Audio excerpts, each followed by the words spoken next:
Olá pessoal, tudo bem? Eu sou Luan Gama, especialista em dependência química, e hoje nosso bate-papo vai ser sobre um assunto que muitas pessoas me perguntam. Por que a dependência química não tem cura? E por que o dependente químico, aquele que já está há muitos anos sem usar a droga, não pode jamais voltar a usar qualquer tipo de droga psicoativa?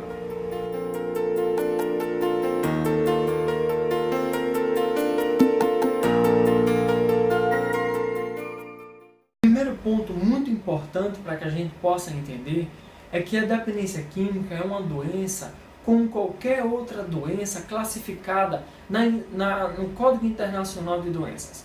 Por exemplo, a dependência química não tem cura, mas ela tem controle, como a diabetes. Se o diabético ele tomar todos os cuidados necessários, tomar insulina, frequentar com periodicidade o médico, a gente espera que ele não tenha nenhum problema devido ou decorrente da diabetes. Da mesma forma é a dependência química. Se o indivíduo ele tomar os cuidados necessários, se não fizer o uso da droga, frequentar psicoterapia, grupos de autoajuda ou até mesmo igrejas e religiões, a gente espera que ele não tenha absolutamente nenhum problema com o uso da droga. Só que como a diabetes, a dependência química também tem alguns sintomas. E o dependente químico ele não poderá jamais voltar a fazer o uso da droga, porque se ele voltar a fazer esse uso, alguns sintomas da dependência química voltará para a vida dele. E um dos sintomas mais clássicos da dependência química é justamente aquele forte desejo, a compulsão em usar droga. Ele sente uma vontade que uma pessoa normal não sente.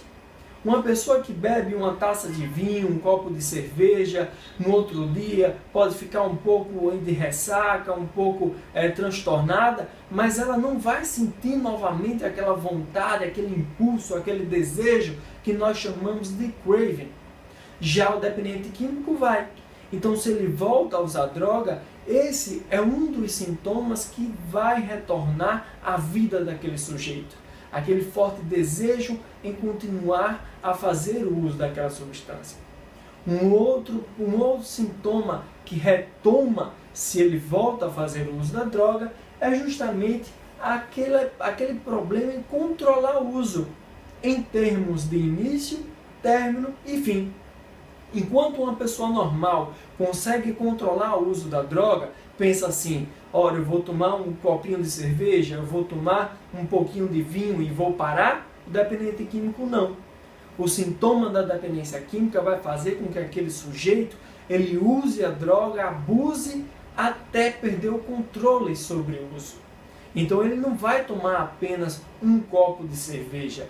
Ele pode conseguir fazer isso por um período de tempo, mas após a dependência química é progressiva e aí ele vai querer usar cada vez mais a droga. Um outro sintoma que vai retomar na vida desse sujeito com o uso da droga é a síndrome de abstinência. Enquanto uma pessoa normal faz o uso da sua bebida alcoólica ou até mesmo o uso de maconha de forma recreativa e não vai causar nenhum problema, já no dependente químico ele poderá ter abstinência. E o que é abstinência? São as crises de náusea, enxaqueca, tremores, delírios, alucinações. Então esse também é um dos sintomas da dependência química que voltará ao convívio desse sujeito se ele retoma o uso da droga. Um outro também sintoma da dependência química é a tolerância. Então aquelas pessoas que bebem socialmente, elas sabem que tomam um copinho de cerveja, ou tomam um chopp, dois chopps e para por ali. O dependente químico não. Cada vez ele vai precisar ingerir maiores quantidades da substância para sentir o mesmo efeito que ele sentia anteriormente. Então ele toma um copo de cerveja hoje, se ele for tomar um copo de cerveja amanhã, aquele copo de cerveja, aquela mesma dosagem não vai fazer o mesmo efeito. Ele vai ter que duplicar aquela dosagem. E aí ele vai aumentando o consumo das drogas. E aumentando o consumo dessas drogas, vai aumentando também os problemas decorrentes do uso da droga. Um outro sintoma que também é clássico da dependência química é o uso da droga, apesar das consequências danosas. Um indivíduo que não é dependente químico, ele faz o uso da droga, percebe que teve algum problema, alguma consequência e ele para por aí. O dependente químico não.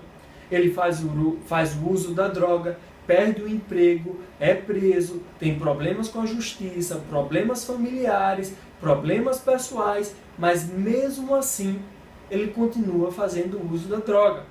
Então é por isso que o dependente químico ele jamais poderá voltar a fazer o uso da droga, porque estes sintomas reaparecerão na vida desse sujeito.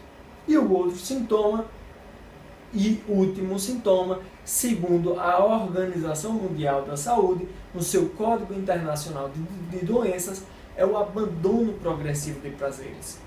Este, particularmente, eu acho o sintoma mais interessante e intrigante do sujeito, porque é algo muito subjetivo. Sabe aquele pai ou aquele jogador de futebol que jogava bola, que era um grande artilheiro e simplesmente abandonou o futebol por causa do uso das drogas? É exatamente este sintoma. Enquanto ele não estiver usando droga, ele vai dar prazer e ele vai dar prioridade àquilo que o dá prazer de forma natural. Quando ele volta a usar droga, ele começa a abandonar os seus prazeres. Então, se jogar bola dava prazer, aquilo é abandonado ao decorrer do tempo. Se ir para um cinema com seus filhos, se sair com sua família, se tomar um café, se ver um pôr do sol, se viajar dava prazer, aquilo vai sendo abandonado ao longo do tempo. Para quê? Para que ele retome com o uso da droga. Então são por causa desses sintomas que o dependente químico jamais poderá voltar a fazer o uso da droga de forma controlada ou de forma controlável. Então a doença da dependência química ela é incurável, porém controlável. Nós conseguimos controlar a dependência química se o indivíduo não usar a droga. Era sobre isso que a gente queria conversar hoje com vocês. Espero que vocês tenham aproveitado e até a próxima.